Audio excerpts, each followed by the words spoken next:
Welcome to our budget PC build guide. I'll be your host, Ben Marks, and today we're going to be learning about the parts that make up a computer and how to assemble them. This guide is aimed at entry-level consumers, so if you know how to work a Phillips head screwdriver, have ever plugged in a toaster, or have used an electronic marital lathe, then this guide is for you. With only 8 parts, LEGO sets can be considered harder to assemble than most PCs. Feel free to grab some parts and follow along at home. This build is for a female graphic designer, so we've chosen a purple and black micro ATX system. While this case might not be exactly what you would go for, it fits all of the parts that we need and isn't too cramped.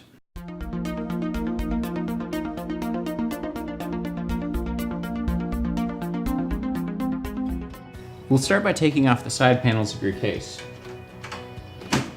Careful not to lose the thumb screws. Put them in a safe place until we're done with the entire assembly. You can store the side panels in the actual box the PC came with for safekeeping, that way you don't damage potentially glass surfaces or anything that's on the panels. Today we've gone with a 600 watt EVGA power supply.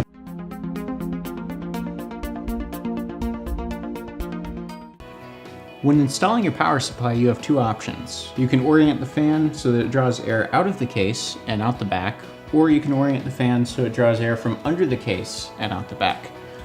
The main concern is whether or not you're going to be placing this computer on the floor or a desk. If it's going to be on the floor and the fan is facing down, then it's going to end up overheating because your carpet's going to suffocate the airflow.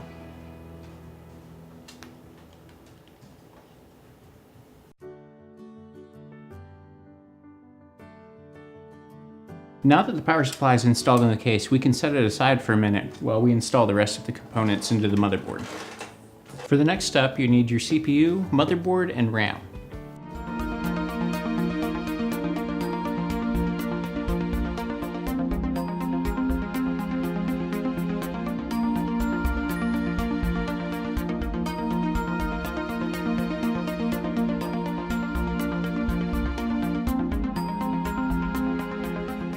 Start by taking your motherboard out of the box, set aside the items that came with it, take your motherboard out of the static resistant bag, and place it directly on top of your box. We can now see roughly where all of our components are going to be installed.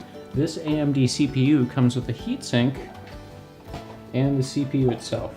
Set aside the heatsink and open the CPU. Being very careful not to touch the top or bottom of the CPU, gently pull it out of the box and line up the gold arrow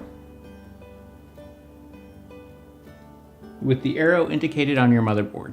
Pull back the retention arm and gently set the CPU into place. And then push the retention arm down.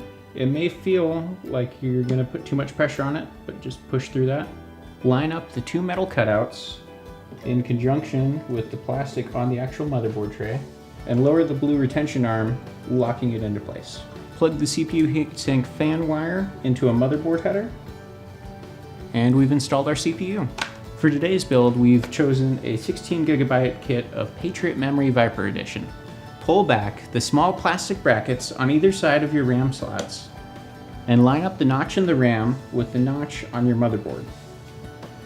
Gently slide into place until it clicks, and install the other one.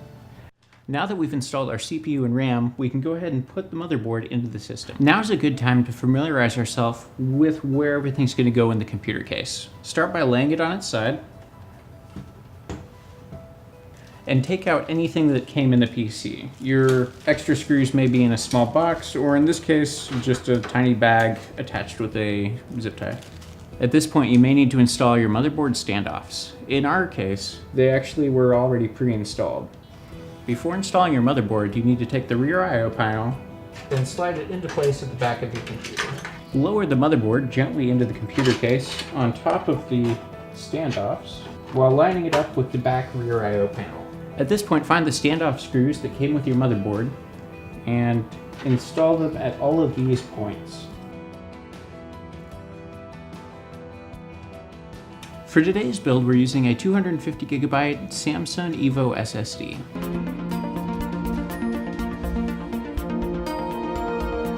Take out the plastic tray already inside your case, Line the holes up with your SSD and secure it with 4 screws. Once all the screws are in, slide your SSD back into place. Here's where things get a little confusing. We're going to hook up every wire in our case.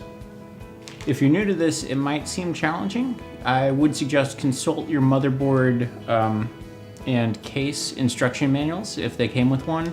That'll tell you where to hook everything up. With all of our cables neatly installed, it's now time to put in the graphics card.